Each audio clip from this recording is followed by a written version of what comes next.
Hey guys, Chris here with BustedKnuckleDIY, and today we're going to take a look at a weed eater that I grabbed at the dump. Let's see if there's any life in it. Oh hell, I can fix that.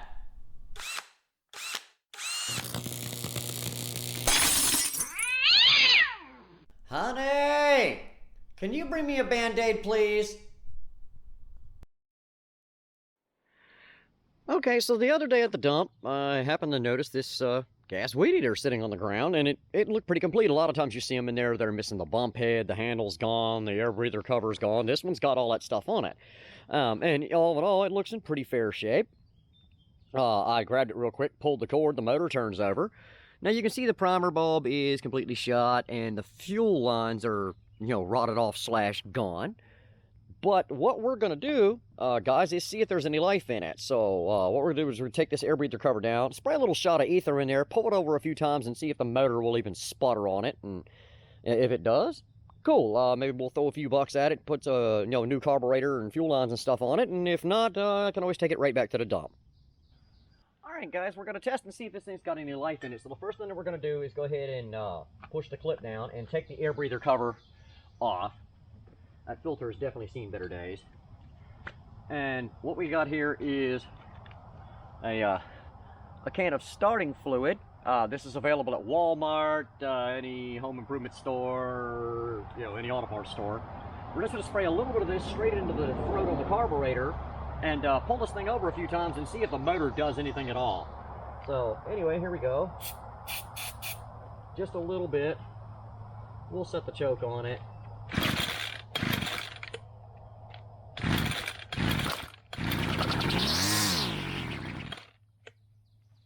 Yeah, there's life in this thing, so it's definitely worth throwing a couple bucks at, I think. All right, so anyway, I'm going to go order some parts, and I'll get back with you when I get them. All right, guys, so a couple days later, I ordered a maintenance kit for this weed eater off Amazon. It was like 20 bucks. So it includes a brand new carburetor, complete with the primer bulb and everything.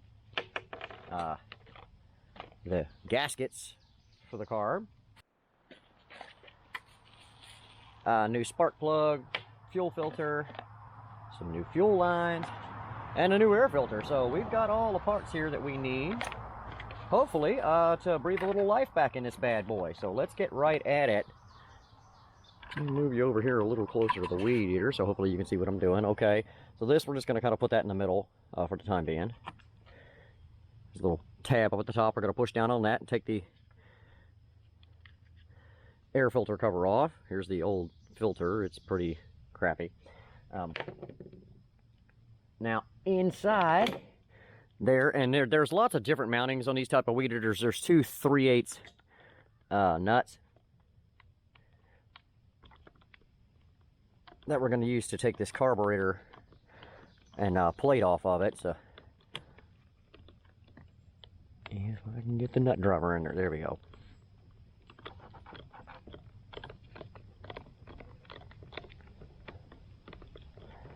Thank you for not reminding me that it would have gone faster if I'd have used my little impactor.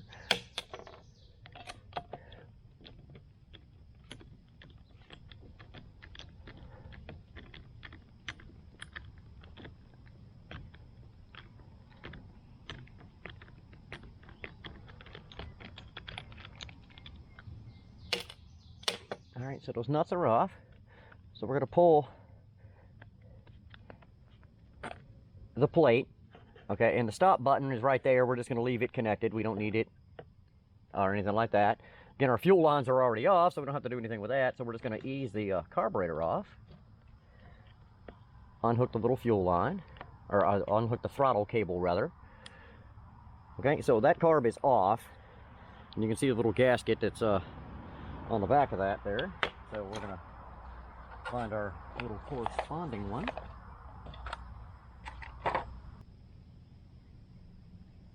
There we go.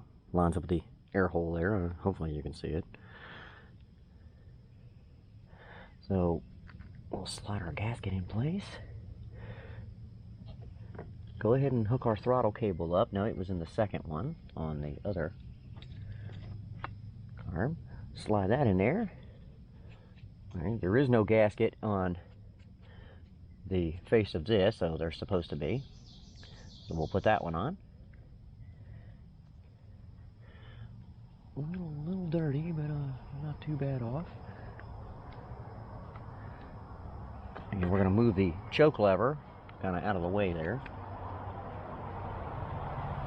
And put our 3/8 nuts back on, and that's the carburetor. And so I'm going to go ahead and screw that down, and I'll show you how to replace these fuel lines, and we'll see if it'll go. Alright, so carb is on. It came with a brand new spark plug, and even though this one sparks, you guys heard the motor run. I'm going to go ahead and change the spark plug that's in there.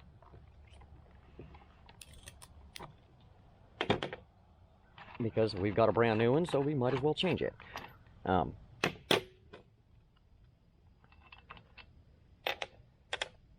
We know this one is the correct plug and the correct heat range, so there's no need to not replace it since we have it.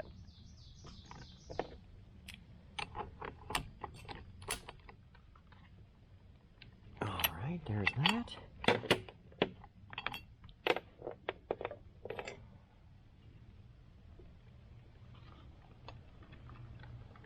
Alright, that's on there. Okay, so now to the fuel lines. We're going to need a couple of tools here, guys. We're going to need a little cutter like this. And the kit did not come with this, but I've had it around for a while. This is a bent wire that we use to fish the fuel lines through the tank, so I'm going to show you how we do that. Working between the raindrops here. Alright, so I've got my new stretch of fuel line. What we're going to do is I'm going to measure it somewhere from roughly the middle of the tank to the intake of the carburetor here.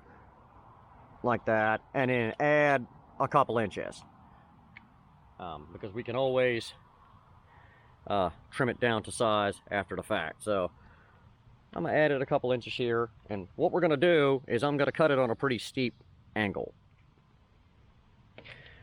Hopefully you can see, cut that on a pretty sharp angle. All right, so we're gonna take our new filter on the flush end and push our new fuel line up on that all the way till it goes over that lip. Make sure that it's on there good. Alright, so that's ready. So now we've got our little tool. So we're gonna thread that through the hole in the tank.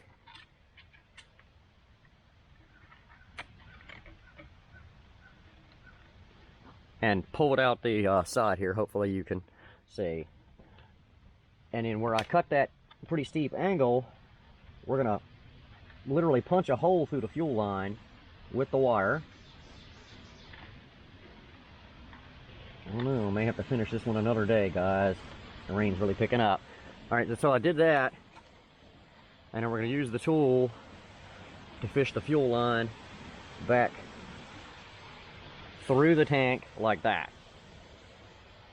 Okay, and we're gonna pull it in there until our filter's where we want it to be, roughly mid-tank, down on the bottom somewhere.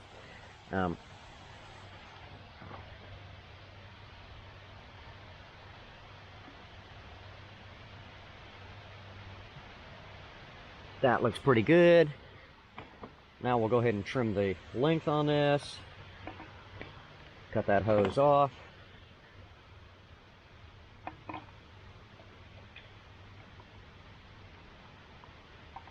Push it up on the carburetor.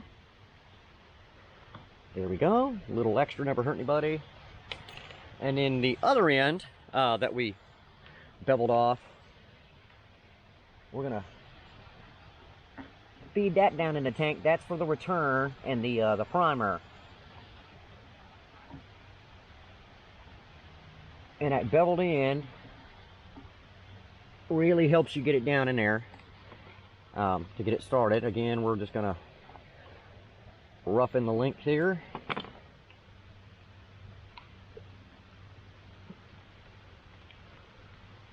And feed the line up onto the return.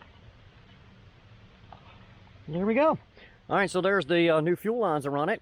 Let's get some gas in it and see if it'll run. Alright guys, all the parts are on. There's gas in it. So we're going to start with the primer bulb here.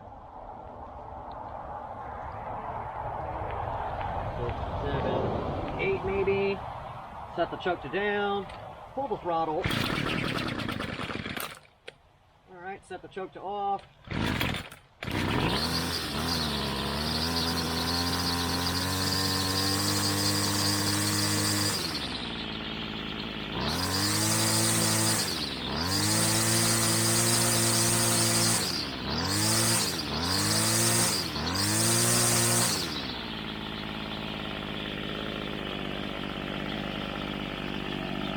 And it goes.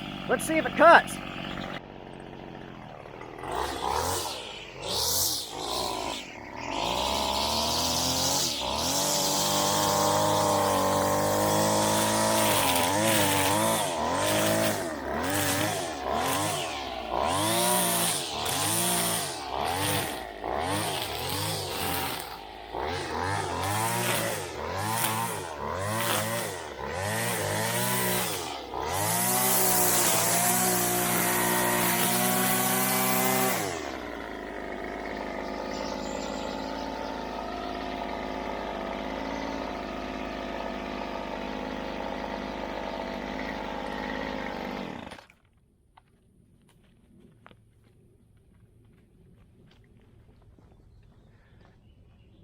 Yep, it cuts.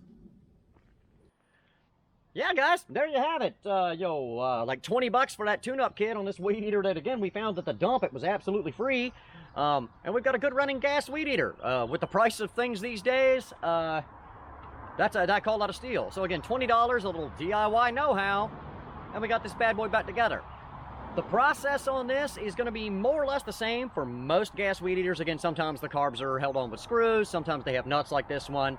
But pretty much that's how you go about replacing your carburetor and fuel lines on the weed eater. Guys, if you haven't done it yet, hit that subscribe button. Turn on notifications, as we got a lot of great content coming up for you. Hit us in the comments, give us that thumbs up, and in the description box below, guys, I'll include links to our Facebook and our email if you want to drop us a line. Guys, till next time, this is Chris from BustedKnuckleDIY saying, keep wrenching.